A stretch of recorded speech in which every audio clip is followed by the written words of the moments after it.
Grüß euch miteinander, liebe Zuschauerinnen und Zuschauer, liebe Zuhörerinnen und Zuhörer auf Spotify. Herzlich willkommen zum Talk «Zusammen im Zentrum».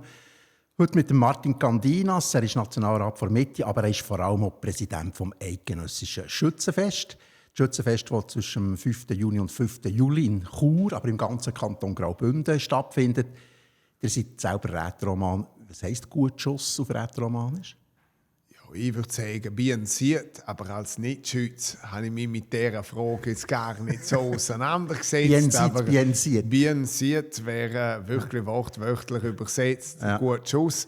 Ob das aber wirklich stimmt, und dann haben wir noch 5 Idiome, das ist dann von Region zu Region aber unterschiedlich. Aber das ist aus der Surselva?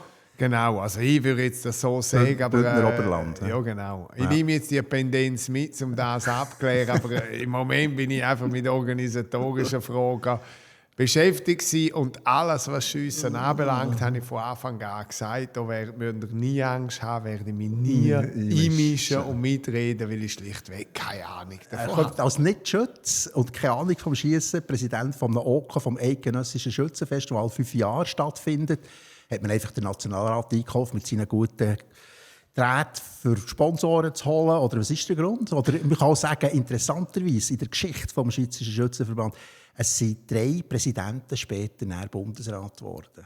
Also es ist ein ideales Sprungbrett, noch politisch noch einen draufzulegen. Das ist mir neu, das habe ich jetzt bis heute auch nicht gewusst. Die erfahrenen Haufen sah.